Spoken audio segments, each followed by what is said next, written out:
Bonjour à toutes, bonjour à tous, on est de retour dans cette bonne vieille crypte pour un bon vieux numéro de Brûlure Populaire. Je vais pas parler longtemps sous cette forme parce que je vais me passer la parole à moi-même d'il y a quelques semaines quand j'étais au NIF, qui est toujours le Neuchâtel International Fantastic Film Festival, j'ai l'impression que je le dis souvent, et cette fois j'avais ce magnifique sésame, c'est écrit presse, ce qui fait que j'ai pu faire des interviews.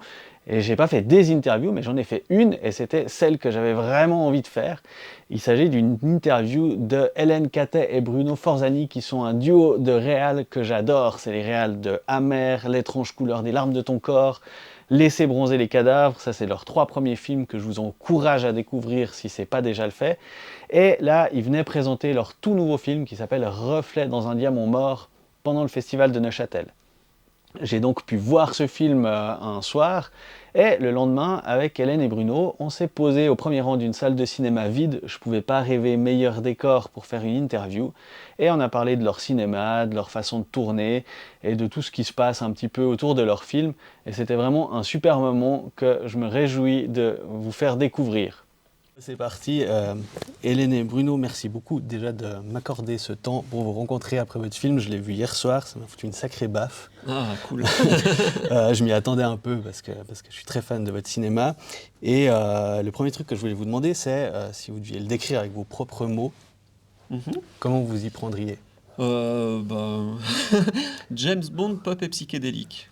Moi, je dirais ça. Et toi? Euh, c'est plus dur, je ne sais pas très bien, mais effectivement, psychédélique psychédélique et psychédélique. Ok, ça marche bien parce que ludique. Psychédélique et ludique. c'est vrai que c'est très psychédélique, donc on peut le dire plusieurs fois. Ouais. Bon, c'était déjà le cas dans vos précédentes œuvres, mais le montage est tellement méticuleux et minutieux, mais là je pense que vous êtes surpassé, vous avez un peu tout éclaté, et du coup, vous faites comment pour écrire un truc comme ça, puis après que ça soit aussi bien? On fait le découpage en fonction du montage, donc chaque plan est raccordé au précédent. Et ça vient du fait qu'on tourne dans différents décors, et pour que ça matche les différents décors, on est obligé de faire ça. Et aussi pour que le film soit une phrase, où chaque plan est un mot, et le film devient une phrase. Puisque à chaque mot, on les met à la bonne place. Et si tu veux, on ne fait pas un découpage où on surdécoupe et après on crée au montage.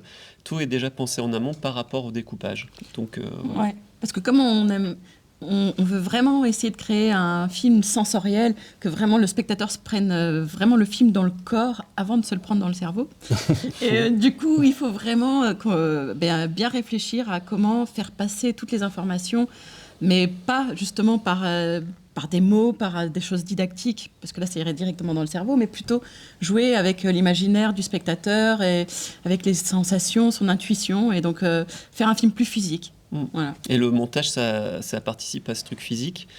Par exemple, moi, j'ai découvert la puissance du montage avec Tsukamoto, Tetsuo 2, et même Belette Ballette, où c'est vraiment un montage très cut et très percutant, et puis ça te rentre dedans. Il y avait aussi Requiem for a Dream qui était comme ça, où c'était vraiment un montage très très intensif, et puis tu accumules comme ça la tension du montage, et à la fin du film, c'est...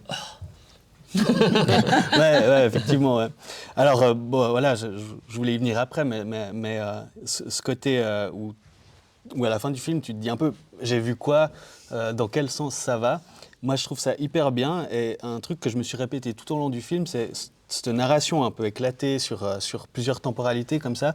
Moi, je trouve ça que c'est hyper frais, et en fait, on s'ennuie pas une minute. Et moi, je me dis, est-ce que c'est pas en fait la clé pour plus s'emmerder devant des films, d'essayer de raconter des trucs un peu comme ça? Il y a un copain qui disait que c'était un film pour hyperactifs, et que du coup, t'as pas le temps de t'ennuyer. Oui, c'est clair. Mais en fait, pour la construction vraiment du film, on s'est aussi inspiré de Satoshi Kon, donc le réalisateur de Perfect Blue, Millennium Actress. Et là, on s'est vraiment particulièrement inspiré de sa manière donc d'écrire, qui est donc l'écriture stéréoscopique, qui est une écriture comme ça avec différentes couches narratives qui s'entrecroisent et qui permettent de donner différents sens au fur et à mesure que ça s'entrecroise. Il y a différentes significations, différentes interprétations qui apparaissent. Et donc là, c'était surtout on a construit de la même manière un peu que Millennium Actress, on a construit le film. Voilà. Ouais. Et cette écriture-là, on l'avait approchée avec L'étrange couleur des larmes de ton corps, mais c'était un film qui était plus sur l'inconscient, c'était plus surréaliste.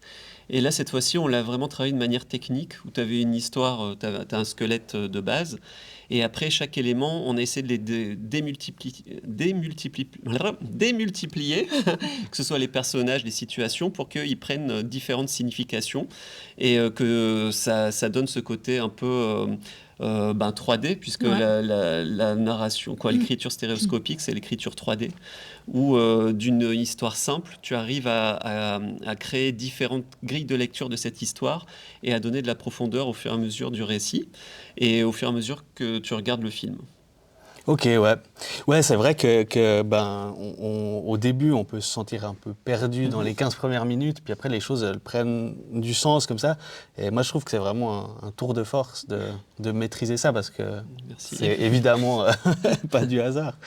Et moi, il y a un truc qui me frappe aussi, c'est votre créativité sur les transitions, enfin tous les petits trucs, les gadgets, il y a 1500 trucs. Et je me demandais si en fait vous mettiez systématiquement toutes vos idées, ou bien si vous en aviez plein et puis qu'après vous triez et puis qu'il y a des choses qui finissent par ne pas arriver dans le film parce que ça n'avait pas sa place finalement. Tout ça est construit au scénario, il y a 9 mois d'écriture. Et donc, quand on écrit, il y a des choses qu'on enlève, des choses qu'on rajoute. Et la balance, elle se fait vraiment à l'écriture. Et après, quand on accomplit ce qu'on a écrit. Mais il n'y a pas vraiment de recherche par rapport à cette manière de faire dans la confection du film. C'est vraiment à l'écriture que ça se fait. Ok, ouais. Et vous écrivez tous les deux, ou est-ce qu'il y a... Toi, tu fais les transitions, toi, tu fais les combats. Non, en fait, c'est un jeu de ping-pong, on va dire. Ouais. Y en a un qui écrit une version, l'autre qui rebondit dessus et qui met ses idées, puis l'autre qui revient dessus. Et donc, ça fait un espèce de va-et-vient entre nous deux. Et voilà. Alors, peut-être c'est pour ça qu'il y a 2 fois plus d'idées, parce qu'on est 2, je sais pas. Et après, comme c'est beaucoup de choses de l'ordre de la sensation, il faut vraiment qu'on soit d'accord quand on écrit le scénario. C'est à ce moment-là où on se met d'accord et on parle beaucoup, parce qu'après, quand on fait le film, quand on le construit, il y a le temps fait qu'on n'a pas le temps de chercher, et il faut qu'on soit vraiment tous les deux sur la même longueur d'onde. Comme on est assez différents et qu'après on doit parler d'une seule voix à l'équipe, il faut vraiment qu'on se mette qu'on s'accorde au début à l'écriture. Donc c'est pour ça qu'il y a vraiment une grosse prépa hyper précise de toute façon. On peut pas improviser. Non. Ouais. Ouais, c'est clair. Votre film précédent, Laissez bronzer les cadavres, il y avait ces scènes de fusillade qui, je trouve, ont un peu remis les pendules à l'heure sur en tout cas ce que moi j'avais envie de voir comme fusillade au cinéma. Du coup, là, vous vous attaquez à des scènes d'arts martiaux complètement folles. Vous avez abordé ça comment en termes de conception et après de recherche avec qui vous alliez bosser pour la chorégraphie et tout ça?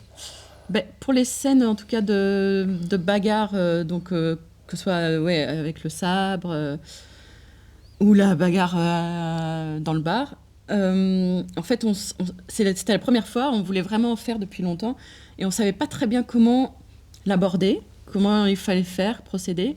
Du coup, on voulait travailler avec un chorégraphe qu'on aimait bien, mais on voyait que c'était compliqué, et surtout, on se disait, on s'est un peu rendu compte que si jamais c'était quelqu'un qui faisait la chorégraphie, en gros, ça allait faire des morceaux un peu bizarres dans le film, parce que c'est plus nous qui faisions ces morceaux-là, et que ça allait trancher dans le film, ça allait faire une autre manière de découper, tout ça. Du coup, on s'est dit, on va pas le prendre comme ça, on va faire ce qu'on avait en tête. On avait de toute façon au scénario mis toutes les idées qu'on voulait. On s'est dit, on va le réaliser exactement comme les autres séquences, quoi. Comme on a l'habitude de faire, on va voir ce que c'est. Donc on a fait un petit bout d'essai juste entre nous, avec quelques copains, pour voir ce que ça donnait. Et puis en fait, ça marchait déjà bien avec rien, juste avec des cuillères en bois, voilà. Donc on s'est dit, si ça marche avec des cuillères en bois, a priori, ça devrait aller. Et donc ce qu'on a fait aussi, c'est que du coup, quand on a écrit ces scènes, elles ont été écrites de manière à ce que ce soit faisable, c'est-à-dire que ça corresponde au budget qu'on avait et que ce soit pas un truc délirant. Et donc, du coup, par exemple, pour la séquence du sabre, il y a tout ce jeu clair-obscur qui nous aide beaucoup aussi à rester dans notre budget. Voilà, donc comment trouver des astuces pour que ça reste intéressant, ça apporte des choses par rapport à l'histoire, par rapport aux personnages.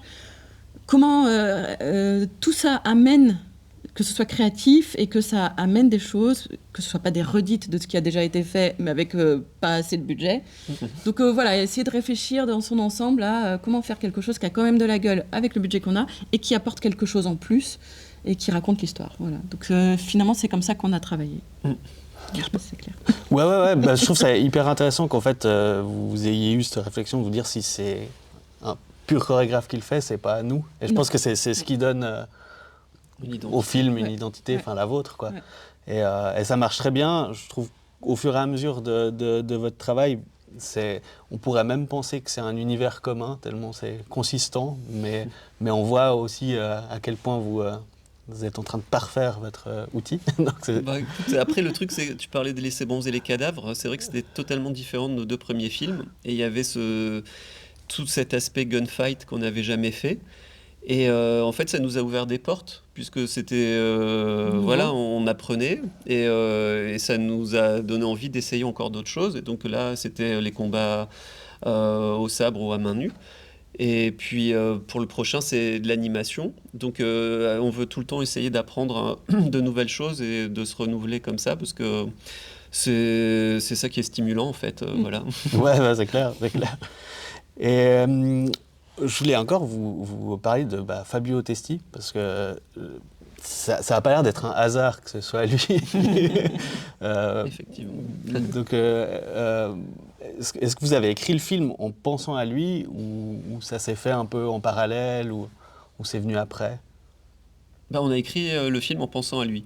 Parce que donc on avait vu un film en 2011 qui s'appelait Road to Nowhere de Monty Hellman, dans lequel il joue, et on n'avait plus vu Fabio depuis longtemps dans un film actuel en tout cas, puisqu'on le connaissait bien des années 60-70. Et donc il nous faisait penser à Sean Connery, et il était habillé tout en blanc comme Dick Bogart dans Mort à Venise. Et c'est lui qui nous a donné l'idée du film, de mélanger ces 2 univers complètement différents. Et si on n'avait pas vu ce film, on n'aurait jamais eu l'idée. Si on n'avait pas vu Fabio, on n'aurait jamais su avec qui faire ce film. Ouais. Et donc on a écrit avec Fabio en tête. Et voilà, après il fallait qu'il accepte. Ouais. Parce qu'il y a peu de comédiens de cette époque qui sont encore vivants. Et tu vois, à un moment on se disait, bon, s'il accepte pas, qui on prendrait? Mais on voyait pas, parce qu'il reste Franco Nero, mais il a pas du tout le look qu'on cherchait. Il y avait éventuellement aussi Luc Merenda qui est français, mais voilà, pour nous c'était... Mais du coup il y avait plus le jeu avec les langues qu'il y a dans le film. Et voilà, pour nous c'était Fabio à tout prix, et heureusement ça s'est fait, il a dit oui, et c'était cool. Ouais, c'est aussi quelque chose qui m'a frappé. Alors je sais pas si c'était une volonté, mais il a une carrière phénoménale, et je trouve que ça marche bien avec ce personnage d'ancien espion qui regarde un peu son passé de manière un peu nostalgique, un peu flippante, parce que on a peur d'oublier et tout ça. Et je trouvais vachement beau en fait comme référence à sa carrière, quoi. Ouais, d'autant qu'il a joué aussi bien il a fait du cinéma d'exploitation avec les westerns, les gialli, les Policinski. Et en même temps, il a aussi joué dans des films d'auteur comme L'important c'est d'aimer de Zulawski. Il a joué avec Chabrol, avec De Sica. Donc en même temps, en lui, il était déjà la synthèse de ces 2 styles de films complètement opposés. Donc, on voulait mélanger. Ouais. Et après, justement, pour le diriger, comme c'est quelqu'un qui parle beaucoup de ses expériences passées et qui a toujours un regard intense quand il parle de ce qui lui est arrivé, on s'est servi de ce qu'il nous racontait, de ses expériences passées, pour le diriger dans le cadre du film et donner justement tout ce côté un peu mélancolique qu'on cherchait pour le personnage. Voilà. Ouais, c'est hyper réussi. Hein. Merci. J'ai une dernière question que j'aime toujours bien poser aux gens avec qui je discute, parce que vous faites ce genre de cinéma, mais vous consommez quoi comme cinéma ? Tout. Ouais, c'est très bien. Le cinéma, c'est la diversité. Ça va du film d'auteur au film d'horreur, et voilà. Alors hélas, des fois on met tout dans des cases, mais pour moi le cinéma ça va de Eisenstein à Dario Argento, en passant par Bruno Mattei, passant par Godard, donc c'est Ou Maya Deren. ou Maya Deren. C'est voilà, c'est la globalité. Moi j'aime regarder tout, que ce soit des films sociaux, des films d'horreur, de tout, Expérimentaux. expérimentaux, ouais, tout. Ouais, puis c'est ce qui fait que il y a tellement de richesse dans ce que vous faites finalement. Merci. Ben, en tout cas, il y a tellement de richesse dans le cinéma. Bah ouais, c'est ça. Absolument. Trop bien. Merci beaucoup. Eh bah de rien. C'était vraiment super. Et merci encore pour ce film. Merci. Bon retour à Lausanne alors. Oui, merci. Cool.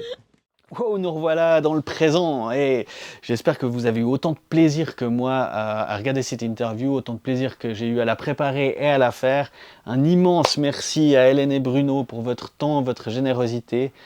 Un gros merci aussi à Noémie, au NIF et à l'équipe du Cinéma Rex pour avoir rendu ça possible de manière aussi agréable. Je vous fais un gros cœur. Et merci à Julien, merci Marie pour votre soutien indéfectible. Et merci à vous d'être restés jusqu'ici. Moi, je vous dis à très bientôt pour de nouvelles aventures ici dans la crypte ou ailleurs, je sais pas encore trop où, mais en tout cas, il y a plein de trucs qui arrivent d'ici la fin de l'année. Je me réjouis de mettre tout ça en place et de le partager ici. Et d'ici là, eh ben, comme d'habitude, prenez soin de vos yeux, prenez soin de ce qu'il y a derrière et regardez plus de films, regardez toujours plus de films. Vous arrêtez surtout pas, ça serait une énorme connerie. Ah, je suis de retour. Il y a un bonus, si jamais il y a quelqu'un qui arrive à deviner le film qui passe sur ma télé pourrie ici, eh ben, je lui envoie des autocollants gratos. Donc le premier qui met dans le commentaire le nom du film, eh ben, il reçoit des autocollants. Et puis, mon admiration. Et peut-être bien que c'est impossible, je sais pas. Et peut-être bien qu'il y a un indice, ou pas, je sais pas.